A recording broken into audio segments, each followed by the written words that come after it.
ಸತ್ಯ ಸ್ಥಿರ ಅನ್ನೋದಕ್ಕೆ ಒಂದು ಒಂದು ಪುಟ್ಟ ಕತೆ. ಸತ್ಯಕ್ಕೆ ಯಾವತ್ತೂ ಕೂಡ ಜಯ ಖಂಡಿತ ಅನ್ನೋದಕ್ಕೆ ಒಬ್ಬ ರೈತ ಬಹಳ ಬಡತನ, ಎಲ್ಲಿಲ್ಲದ ಬರಗಾಲ ಬಂದ್ಬಿಡ್ತು. ಸಣ್ಣ ಪುಟ್ಟ 5-6 ಮಕ್ಕಳು, ನಿಲ್ಲಲು ನೆಲೆಯಿಲ್ಲ, ಕುಳ್ಳಲು ಸ್ಥಳವಿಲ್ಲ, ಒಪ್ಪತ್ತಿಗೆ ಹಾಕಿ ಉಪ್ಪು ಕೂಡ ಮನೇಲಿ ಗತಿ ಇಲ್ಲ. ಕೂಲಿ ನಾಲಿ ಮಾಡಿ ಜೀವನ ಮಾಡ್ತಿದ್ದ.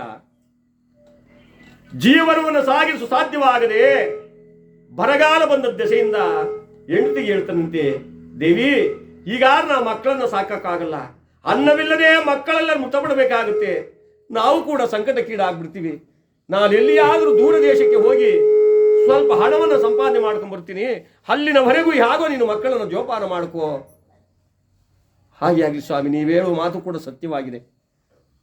ಹೋಗಿ ಎಲ್ಲಿ ಯಾರು ಮಳೆ ಬೆಳೆ ಎಲ್ಲಿ ಚೆನ್ನಾಗಿ ಆಗುತ್ತೋ ಅಂತಹ ಕಡೆ ಹೋಗಿ ಸ್ವಲ್ಪ ಹಣ ಸಂಪಾದನೆ ಮಾಡ್ಕೊ ಬಂದ್ರೆ ನಮ್ಮ ಮಕ್ಕಳಿಗೆ ಮುಂದಿನ ಜೀವನಕ್ಕೆ ದಾರಿ ಆಗುತ್ತೆ ಅಂತ ಹೇಳಿದಾಗ ಇವನು ಬಹಳ ದೂರ ಹೊರಟ. ಯಾರು? ಈ ರೈತ.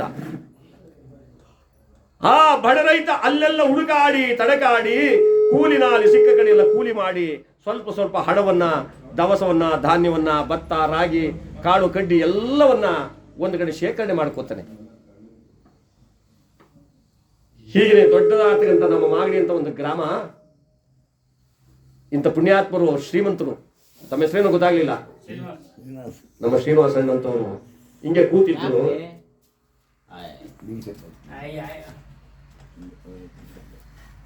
ಗೌಡ್ರನ್ನ ಕಂಡು ಬಹಳ ಆನಂದ ಆಗುತ್ತು. ಸ್ವಾಮಿ, ಯಾರಪ್ಪ ನೀನು? ಸ್ವಾಮಿ, ನಾನೊಬ್ಬ ಬಡ ರೈತ, ಹೊಟ್ಟೆ ಹೊಡೆಯೋದಕ್ಕಾಗಿ ಜೀವನಕ್ಕೆ ಬಂದೆ. ಈಗ ಸುಮಾರು 16 ದಿನಗಳಾಯಿತು ನಾನು ಊರನ್ನು ಬಿಟ್ಟು. ಸ್ವಲ್ಪ ಹಣವನ್ನ, ದವಸ ಧಾನ್ಯವನ್ನು ನಾನು ಶೇಖರಣೆ ಮಾಡಿದ್ದೀನಿ. ಇನ್ನೂ ಸ್ವಲ್ಪ ಎಲ್ಲವನ್ನು ಶೇಖರಣೆ ಮಾಡುವವರಿಗೆ ಇದನ್ನೆಲ್ಲ ತಮ್ಮ ಬಳಿಯಲ್ಲಿ ಇಟ್ಟಿರ್ತೀನಿ, ದಯಮಾಡಿ ಇಟ್ಟುಕೊಂಡಿರಿ. ಶ್ರೀನಿವಾಸಣ್ಣವರಂದ್ರು, ಇಡಪ್ಪ, ಎಲ್ಲಿಗೆ ಹೋಗುತ್ತೆ? ಮಡಗಯ್ಯ, ಮೂಟೆ 4 ಅಡಿಕೆ ಎಷ್ಟಿದೆಯಾ ದುಡ್ಡು? ಸ್ವಾಮಿ, ಒಂದು 8 ರೂಪಾಯಿ ಬಡತನದ ಕಾಲ. ಎಲ್ಲವನ್ನು ಶ್ರೀನಿವಾಸಣ್ಣ ಕೈ ಕೊಟ್ಬಿಟ್ರು. ಆ ಬಡ ರೈತ ಮತ್ತು ಬಹಳ ದೂರ ಹೋಗಿ ಇನ್ನೊಂದು ಸ್ವಲ್ಪ ಹಣವನ್ನು ಸಂಪಾದನೆ ಮಾಡಿಕೊಂಡು ಹೋಗ್ತಾನಂತೆ. ಹೋಗ್ತಾ ಇರ್ಬೇಕಾದ್ರೆ ಅಲ್ಲೊಂದು 16 ದಿನಗಳು ಕಳೀತು. ಸ್ವಲ್ಪ ಹಣವನ್ನು ಸಂಪಾದನೆ ಮಾಡಿಕೊಂಡ, ದವಸ ಧಾನ್ಯವೆಲ್ಲ ಹೊತ್ಕೊಂಡ. ಶ್ರೀನಿವಾಸಣ್ಣವ್ರಿಗೆ ಕೊಟ್ಟಿದ್ನಲ್ಲ ಅದನ್ನು ಈಸ್ಕೊಂಡು ಹೋಗೋಣ ಅಂತ ಬಂದ. ಸ್ವಾಮಿ, ಏನಪ್ಪ? ಅದೇ ಸ್ವಾಮಿ, ನಾನು ಕೊಟ್ಟಿದ್ದಲ್ಲ ದವಸ ಧಾನ್ಯ ಹಣ ಎಲ್ಲವನ್ನ ವಾಪಸ್ ಕೊಡಿ, ನಾನು ಊರ ಕಡೆ ಹೋಗ್ತಾ ಇದ್ದೀನಿ. ಹೆಂಡತಿ ಮಕ್ಕಳು ಪಾಪ ಎಷ್ಟು ಕಷ್ಟಪಡ್ತಾ ಇದ್ರು, ಹೋಗಬೇಕು ಅಂದಾಗ ಯಾವುದಯ್ಯ ಕೊಟ್ಟಿದೆ ಅಂದ್ರು ಶ್ರೀನಿವಾಸಣ್ಣ. ಸ್ವಾಮಿ, ಇದೇನು ಹಿಂಗಂತಿರಲ್ಲ, ಅವಾಗ ಯಾವ ಆಣ್ಮೆಂಡ್ ಇಲ್ಲ, ಬರವಣಿಗೆ ಇಲ್ಲ, ಒಂದು ಮರವನ್ನ ಸಾಕ್ಷಿ ಮಾಡಿಕೊಟ್ಟಿದ್ದಂತೆ ಆ ರೈತ. ನೋಡಿ ಆ ಬಡವ. ಸ್ವಾಮಿ, ನನಗೆ ಬೇರೆ ಯಾರು ಕೂಡ ಜಾಮೀನು ಬೇಕಾಗಿಲ್ಲ, ಈ ಮರವೇ ಸಾಕ್ಷಿ, ನೀವು ಈಸ್ಕೊಂಡಿದ್ದೀರಾ, ನಾನು ಕೊಟ್ಟಿದ್ದೀನಿ, ಆಗಿ ಹೋಗಯ್ಯ. ಶ್ರೀನಿವಾಸಣ್ಣವ್ರು ಇಟ್ಕೊಂಡಿದ್ರಲ್ಲ, ಬಂದು ಕೇಳ್ದ, ಎಲ್ಲಯ್ಯ ಕೊಟ್ಟಿದ್ದೆ ನೀನು? ನನಗೆ ಯಾವುದು ಕೊಟ್ಟಿಲ್ವಲ್ಲ ನೀನು, ಏನ್ ಸಾಕ್ಷಿ ಇದೆ, ಯಾರನ್ನು ಸೇರಿಸ್ತೀಯ? ನೀನು ಯಾವುದು ನಾನು ಕೊಡಂಗಿಲ್ಲ, ಹೋಗಯ್ಯ. ಸ್ವಾಮಿ, ಏನ್ ಸ್ವಾಮಿ, ದೊಡ್ಡವರ ಬಾಯಿಯಿಂದ ಮಾತು ಬರ್ಬೋದೆ, ನಾವೇನೋ ಊರ್ ಗೌಡ್ರು ಅಂತ ನಾನು ತಿಳ್ಕೊಂಡು ನಿಮ್ಮ ಬಳಿಯಲ್ಲಿ ಇಟ್ಟರೆ ನನ್ನ ಬಡವರ ಹಣವನ್ನ, ದವಸ ಧಾನ್ಯವನ್ನ ನೀವು ಮೋಸ ಮಾಡ್ಬೋದೆ? ಕೊಟ್ಬಿಡಿ ಸ್ವಾಮಿ, ನನ್ನ ಮಕ್ಕಳು ನನಗಾ ಕಾಯ್ತಾ ಇವೆ, ಕಾಪಾಡಿ. ಹೋಗಯ್ಯ, ನೀನು ಯಾರನ್ನಾರು ಸೇರಿಸ್ಕೋ, ಪಂಚಾಯತಿನಾರು ಸೇರಿಸ್ಕೋ, ನನಗೆ ಯಾವುದು ನೀನು ಕೊಟ್ಟಿಲ್ಲ. ಅಣ್ಣಯ್ಯ ಬನ್ರಿಯ, ಶ್ರೀನಿವಾಸಣ್ಣವ್ರಿಂತ ಮೋಸ ಮಾಡ್ಬಿಟ್ರು, ಬನ್ರಿ. ಎಲ್ಲ ಹಳ್ಳಿ ಮೇಲೆ ಜಗಲಿ ಮೇಲೆ ನ್ಯಾಯ ಸೇರಿಸ್ಬಿಟ್ಟ, ಒಳ್ಳೆ ಘಟಾನುಘಟಿಗಳನ್ನೆಲ್ಲ ಸೇರಿಸ್ಬಿಟ್ಟ. ಶ್ರೀನಿವಾಸಣ್ಣವನ್ನು ಕರ್ಸಿದ್ರು. ಏನಪ್ಪಾ ಶ್ರೀನಿವಾಸಣ್ಣ, ಈ ರೈತ ನೀನು ಏನಾರ ಹಣ ದವಸ ಧಾನ್ಯ ಕೊಟ್ಟಿದ್ದ? ಅಲ್ಲಿ ಸ್ವಾಮಿ ಕೊಟ್ಟಿದ್ದ, ಅವನಿಗೆ ತಿನ್ನಕ್ಕಿಲ್ಲ, ನನಗೆ ತಂದು ಕೊಡ್ತಾನೆ, ಹೋಗಿ. ಈ ರೈತನಿಗೆ ಕಣ್ಣಲ್ಲಿ ನೀರು ಬಂದ್ಬಿಡ್ತು. ಸ್ವಾಮಿ, ನಾನು ನಿಜವಾಗ್ಲೂ ಕೊಟ್ಟಿದ್ದೆ. ಆ ಪಂಚಾಯತ್ ಹತ್ರ ಕೇಳಿದ್ರು, ನೀನು ಏನಪ್ಪ ಸಾಕ್ಷಿ? ಇದೇ ಸ್ವಾಮಿ ಸಾಕ್ಷಿ. ಏನು? ಆ ಮರದ ಹತ್ರ ಹೇಳಿದ್ದೆ, ಈ ಮರನೇ ಸಾಕ್ಷಿ ಅಂತ. ಅದೇ ಸಾಕ್ಷಿ. ಅಲ್ಲಪ್ಪ, ಮರ ಸಾಕ್ಷಿ ಅಂತ ನೀನೇನೋ ಹೇಳಿದೆ, ಆ ಮರ ಬಂದಿಲ್ಲ ಸಾಕ್ಷಿ ಹೇಳಬೇಕಲ್ಲ. ನೋಡಿ, ಅವನು ಬಡವನಾಗಿದ್ದರೂ ಕೂಡ ಅವನು ಕಷ್ಟಪಟ್ಟು ದೇಹವನ್ನು ದಂಡಿಸಿ ಆ ಸಂಪಾದನೆ ಮಾಡಿದಂಥ ಹಣ ಅವನಿಗೆ ಕಪಟ ಗೊತ್ತಿಲ್ಲ, ಮೋಸ ಗೊತ್ತಿಲ್ಲ. ಆ ಮರವನ್ನೇ ನಾನು ಕರ್ಕೊಬತ್ತೀನಿ ಇಂದ. ಶ್ರೀನಿವಾಸಣ್ಣ ಅಂದ, ಓಹೋ ಮರ ಬರ್ತದೆ, ಇವನು ಕರ್ಕೊಬರ್ತಾನೆ, ಸಾಕ್ಷಿ ಹೇಳಿಸ್ತಾನೆ, ಹೋಗ್ಲಿ ಸುಮ್ಮನಿರು ಅಂತ ಅವನು ಗಟ್ಟಿಯಾಗಿ ಕೂತ್ಕೊಂಡ್ರ ಶ್ರೀನಿವಾಸಣ್ಣವರು. ಪಂಚಾಯತಸ್ಥರು, ನಿನ್ನ ಮರ ಕರ್ಕೊಬತ್ತೀನಿ ಸ್ವಾಮಿ, ಖಂಡಿತವಾಗ್ಲೂ ಕರ್ಕೊಬತ್ತೀನಿ, ಹೋಗಪ್ಪ ಕರ್ಕೊಬ, ಅಲ್ಲಿವರೆಗೂ ನಾವು ಕಾಯ್ತೀವಿ ಹೋಗಯ್ಯ. ಆ ಮರ ಬಂದು ಸಾಕ್ಷಿ ಹೇಳ್ಬಿಟ್ರೆ ಅವ್ರು ಏನು ನೀನು ಕೊಟ್ಟಿದ್ದೀನಿ ಅಂತೀವಿ ಅದನ್ನು ನಾವು ಉಸುಲು ಮಾಡ್ಕೊಡ್ತೀವಿ, ಹೋಗು. ಇವ್ರು ನ್ಯಾಯ ಮಾಡೋದಕ್ಕೂ ಆ ಮರ ಇರೋದಕ್ಕೂ 3 ಮೈಲಿ. ಮರ ಕರ್ಕೊಬತ್ತೀನಿ ಅಂತ ಹೋಗ್ತಾ ಇದ್ದಾನೆ ಸಾಕ್ಷಿಗೆ. ಶ್ರೀನಿವಾಸಣ್ಣ ಅನ್ಕೊಂಡ, ಕರ್ಕೊಬರ್ತಾನೆ, ಕರ್ಕೊಬರ್ಲಿ ನೋಡೋಣ, ಮರ ಹೆಂಗ್ ಬರ್ತದೆ ನೋಡೋಣ ಅಂತ. ಬಂದದ್ದೇ ಬಂಡದ ಮ್ಯಾಗ ಅಂತ ಇವನು ಆನಂದವಾಗಿ ಕೂತವನೆ. ಬೇಜಾರು ಮಾಡ್ಕೊಬೇಡಿ, ಯಾಕೋ ನಮ್ಮ ಮೇಲೆ ಹೇಳಿದ್ರು ಅಂತ. ಈ ಪಂಚಾಯತಸ್ಥರು ಬೆಳಿಗ್ಗೆ ಕೂತವ್ರು, ತಿಂಡಿನೂ ತಿಂದಿಲ್ಲ, ಹೊಟ್ಟೆ ಹಸುವಾಯ್ತು. ಅವರು ಹಿಂಗೆ ಹೊಸ್ಕಾಡ್ತಾವ್ರೆ, ಏನಪ್ಪ ಇವ್ನು ಓದೋನು ಬರ್ಲಿವಲ್ಲಪ್ಪ, ಇನ್ ಯಾವಾಗ ಬರ್ತಾನೆ ಇವ್ನು ಬಂದು ನ್ಯಾಯ ತೀರ್ಮಾನ ಮಾಡೋದು, ಈಗ ಮರ ಯಾವಾಗ ಕರ್ಕೊಬರ್ತಾನೆ, ಎಲ್ಲ ಹೊಸ್ಕಾಡ್ತಾವ್ರಂತೆ. ಏನ ಶ್ರೀನಿವಾಸಣ್ಣ ಇಷ್ಟೊತ್ತಾಯ್ತು, 11 ಗಂಟೆ ಆಯ್ತಲ್ಲ, ಊಟ ತಿಂಡಿ ಇಲ್ಲ, ನಾವು ಕಾಯ್ಕೊಂಡು ಕೂತ್ಕೊಳಕಾಯ್ತದ. ಶ್ರೀನಿವಾಸಣ್ಣ ನಡ್ರಿ ಸ್ವಾಮಿ, ಅವನೆಲ್ಲಿ ಬರ್ತಾನ ನಿನ್ನ, ಯಾಕಪ್ಪ ಅಲ್ಲ ಮರ ಎಲ್ಲದೆ ಅವ್ನು ಇನ್ನೂ ಹೋಗೋದಕ್ಕೆ ಆಗತ್ತೆ ಅಷ್ಟೊತ್ತು. ಯಾವ ಮರ? ಅದೇ ಅವ್ನು ದುಡ್ಡು ಕೊಟ್ಟಿದ್ ಮರ ಅಂದ್ಬಿಟ್ಟ. ಹೇ ಶ್ರೀನಿವಾಸಣ್ಣ, ಅನ್ಯಾಯವಾಗ ಯಪ್ಪನ ದುಡ್ಡ ನೀನು ತಿಂತಾ ಇದೆಯಲ್ಲ, ನಿನ್ನ ಬಾಯಲ್ಲೇ ಬಂದ್ಬಿಡ್ತು ಸತ್ಯ. ಸತ್ಯ ಯಾವತ್ತೂ ಕೂಡ ನಾಶ ಆಗಲ್ಲ. ಒಬ್ಬರಲ್ಲ ಒಬ್ರು ಬಾಯಿಲಿ ಅದು ಭಗವಂತ ಬರ್ಸ್ಬಿಡ್ತಾನೆ. ನೀನೇ ಬಾಯಿ ಬಿಟ್ಟಲಿಯ, ಹಣ ಕೊಟ್ಟಿದ ಮರ ಇನ್ ಬರೋಲ್ಲ ಅಂತ ಹೇಳ್ತಾ ಇದೀಯಾ. ಯಾರೋ ಕರ್ಕೊಂಡ್ರಪ್ಪ ಅವನ್ನ, ಬರ ಬರ ಬರ ಬಾರ ಬಾರ, ನೀನ್ ದುಡ್ಡು ಬಂದೋಯ್ತು, ಈಗ ಹೊದ್ದು ಕರ್ಕೊಂಡ್ಬಿಟ್ರಂತೆ. ಆವಾಗ ಆ ಶ್ರೀನಿವಾಸಣ್ಣವ್ರು ಕೊಡ್ಬೇಕಾಗ ಹಣ, ದುಡ್ಡು, ದವಸ ಧಾನ್ಯ ಎಲ್ಲವನ್ನು ಕೊಡಿಸ್ಬಿಟ್ಟು ಕಳಿಸಂತೆ. ಹಾಗೆ ಸತ್ಯ ಯಾವತ್ತೂ ಕೂಡ ನಿತ್ಯ. ಅದಕ್ಕೆ ಹೇಳ್ತಾರೆ ಸತ್ಯಮೇವ ಜಯತೆ, ಸತ್ಯಮೇವ ಜಯತೆ, ಸತ್ಯಮೇವ ಜಯತೆ. ಸತ್ಯದಿಂದ ಬಾಳಿದಂತಹ ಯಾವ ಸತ್ಯಸುಂದರಾದ ಪಾಂಡವರಿಗೆ ಭಗವಂತ ಶ್ರೀಕೃಷ್ಣ ಪರಮಾತ್ಮ ಹೇಳಿದ್ದೇನೆ, ಧರ್ಮೇ ರಕ್ಷತಿ ರಕ್ಷತಃ, ನಿಮ್ಮ ಧರ್ಮ ನಿಮ್ಮನ್ನು ಕಾಪಾಡುತ್ತೆ ಹೋಗಿ ಅಂತ ಹೇಳಿಬಿಟ್ಟ.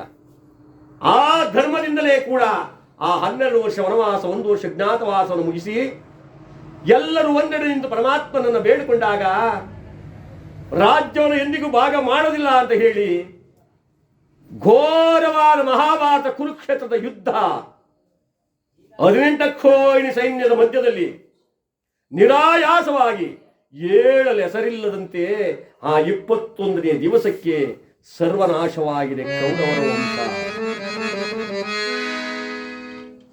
ಎಣದ ರಾಶಿಗಳು ಬೆಟ್ಟದಾಕಾರವಾಗಿ ಬಿದ್ದಿವೆ. ರಕ್ತದ ಕೋಡಿ ದಳ ದಳ ದಳ ದಳ ದಳ ದಳ ಹರಿಕೊಂಡು ಹೋಗ್ತಾ ಇದೆ. ಭೂತ ಪ್ರೇತಗಳು, ಪೀಡ ಪಿಶಾಚಿಗಳು ಕೇಕೆ ಆಗ್ತಾ ಇವೆ. ಏನು ವಿಚಿತ್ರವೋ ದೇವಾ, ಏನು ವಿಚಿತ್ರವೋ, ಏನು ವಿಚಿತ್ರ ಪರಮಾತ್ಮ ಅನ್ನುವಾಗ ಆ 21ನೇ ದಿವಸದ ಕಡೆ ರಾತ್ರಿ ಪಾಂಡವರೆಲ್ಲರೂ ಯುದ್ಧ ಸನ್ನದ್ಧರಾಗಿ 21 ದಿವಸಗಳ ತನಕ ಹೋರಾಡಿ ಆಯಾಸಗೊಂಡವರು ವಿಶ್ರಾಂತಿಗಾಗಿ ಬಿಡಾರದಲ್ಲಿ ಕೂತಿದ್ದಾರೆ. ಮಹಾನುಭಾವನಾಗ್ತಕ್ಕಂಥ ಆ ಧರ್ಮರಾಜ ಕೇಳ್ತಾರೆ, ಕೃಷ್ಣ ಏನು ಧರ್ಮನಂದನ, ಗುರುಗಳೆನಲಿಲ್ಲ ಒಳ ಮುಟ್ಟಿದ ಕಣ್ಣನೆನಲಿಲ್ಲ, ಬಂದು ಬಾಂಧವರೆನಲಿಲ್ಲ,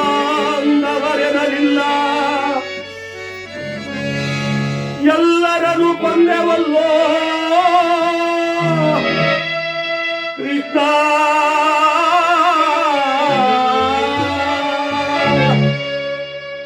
ವರ್ಣ ಮಾತ್ರ ಗುರು, ಒಂದಕ್ಷರ ಹೇಳಿಕೊಟ್ಟಂತ ಒಬ್ಬ ಗುರು. ಅಂತಹ ಗುರುಗಳಾದ ದ್ರೋಣಾಚಾರ್ಯರನ್ನು ರಣರಂಗದಲ್ಲಿ ಇಂದು ಯೋಚನೆ ಮಾಡಿದ್ದಾರೆ. ನಮ್ಮೆಲ್ಲರಿಗೂ ಜ್ಯೇಷ್ಠನಾದ ಕಣ್ಣನನ್ನು ಕೊಂದುಬಿಟ್ಟು ಎಷ್ಟೋ ಜನ ಬಂಧುಗಳನ್ನ ಬಾಂಧವರನ್ನ ಎಲ್ಲರನ್ನ ನನಗದಿಲ್ಲ ಬಲಿ ತಗೋಬಿಟ್ಟು ನಮ್ಮ ಕಡೆಯವರು ಯಾರು ಬದುಕಿದ್ದಾರೋ ಎಲ್ಲರೂ ಪ್ರಾಣ ಬಿಟ್ಟಿದ್ದಾರೋ ನೋಡ್ಕೊಂಡು ಬರೋಣ ಕೃಷ್ಣ ಅಂದರೆ ಪರಮಾತ್ಮ ಹೇಳ್ತಾ ಇದೇನಪ್ಪ ಈ ಸರು ಹೊತ್ತಿನಲ್ಲಿ ಈ ಕತ್ತಲೆ ನಾವು ಹೋಗೋದೆ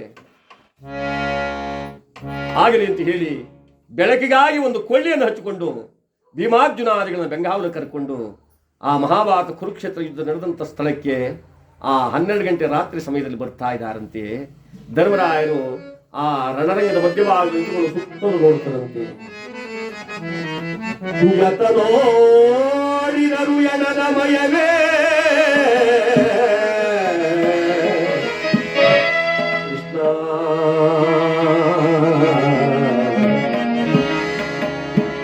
ನೋಡಿದರು ಎಣದ ರಾಶಿಯೇ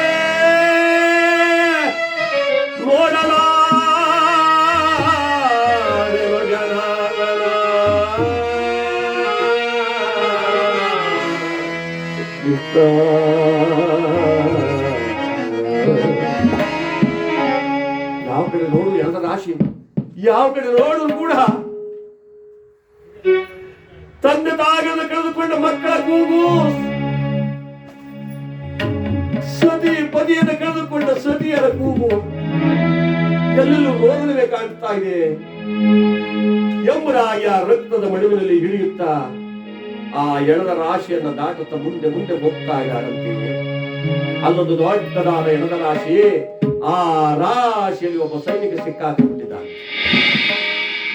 ಈ ತಲೆಬುರುಡೆ ಹೊಡೆದೋಗಿದೆ, ಮೆದುಳು ಈಚೆ ಬಂದ್ಬಿಟ್ಟಿದೆ. ಸಾವಿರಾರು ಹೆಣಗಳ ಮಧ್ಯದಲ್ಲಿ ಸಿಕ್ಕಾಕೊಂಡು ಪ್ರಾಣ ಬಿಡಲಾರದೆ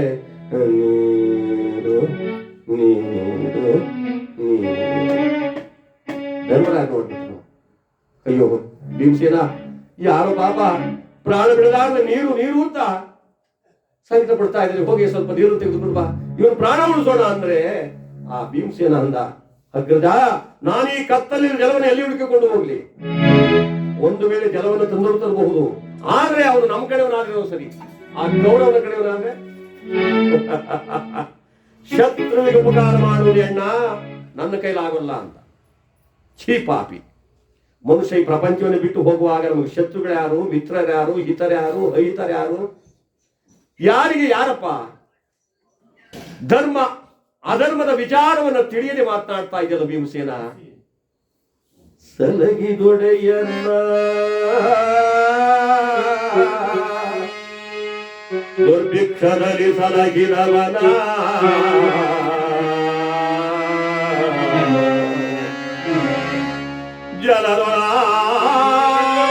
ಜಲದೊಳಗವನ ಉರಿಯೊಳಗೆ ಪರಿಗಣಿಸಿದವನ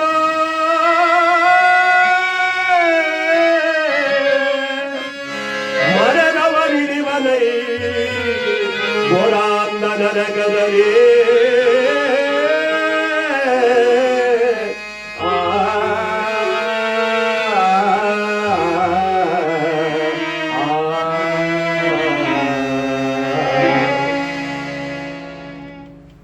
ಯಾರು ನಡ್ಕೊಂಡು ಹೋಗ್ಬೇಕಾಗುತ್ತೆ ಅಂದ್ರೆ ಸಲಹಿದೊಡೆಯನನ್ನ. ಚಿಕ್ಕಂದಿನಿಂದ ತಿಕ ತೊಳೆದು ಮುಖ ತೊಳೆದು ಗೊಂಡೆ ಒರೆಸಿ ನನ್ನ ಮಕ್ಕಳು ಆಗಿರ್ಬೇಕು ಈಗಿರ್ಬೇಕು ಅಂತ ಯಾರು ಸಾಕಿರ್ತಾರೋ ಅಂತಹ ಪುಣ್ಯಾತ್ಮನನ್ನ, ಉರಿಯೊಳಗೆ ಪರಿಹರಿಸಿದವನ್ನ, ಬೆಂಕಿಯಲ್ಲಿ ಬೆಂದು ಹೋಗುವಾಗ ತನ್ನ ಪ್ರಾಣ ಹೋಗೋದನ್ನ ಲೆಕ್ಕಿಸದೆ ಮತ್ತೊಂದು ಪ್ರಾಣಕ್ಕಾಗಿ ತಾನು ಹಾತೊರೆದು ಆ ಪ್ರಾಣವನ್ನು ಉಳಿಸದಲ್ಲ ಅಂತಹ ಪುಣ್ಯಾತ್ಮನನ್ನ, ದುರ್ಭಿಕ್ಷದಲ್ಲಿ ಸಲಹಿದವನನ್ನ, ಅನ್ನವೇ ಇರತಕ್ಕಂಥ ಕಾಲದಲ್ಲಿ ತುತ್ತನ್ನಕ್ಕಾಗಿ ತಾನು ತಿನ್ನುವ ಅನ್ನವನ್ನು ತನ್ನ ಮಕ್ಕಳು ಕೊಟ್ಟು ನಾನೆಂದ ಆ ವಿರುದ್ಧ ಬಿದ್ದು ಹೋಗುವ ಮರ, ನನ್ನ ಮಕ್ಕಳು ಚೆನ್ನಾಗಿರ್ಲಿ, ನನ್ನ ಮಕ್ಕಳು ಬದುಕಲಿ, ನನ್ನ ಮನೆ ಜ್ಯೋತಿ ಉರಿಲಿ ಅಂತ ಹೇಳಿ ಬದುಕಿಸನಲ್ಲ ಆ ಪುಣ್ಯಾತ್ಮನನ್ನ. ಈ ಪ್ರಪಂಚದಲ್ಲಿ ಯಾವನು ಮರೆಸ್ಬಿಡ್ತಾನೋ ಅವನು ರೌರವ ನರಕವನ್ನು ಅನುಭವಿಸ್ಬೇಕಾಗತ್ತೆ ಭೀಮಸೇನ. ಹೋಗ್ಲಿ ಬಿಡು, ಮೂರ್ಖನಿಗೆ ಬುದ್ಧಿ ಹೇಳಿದರೆ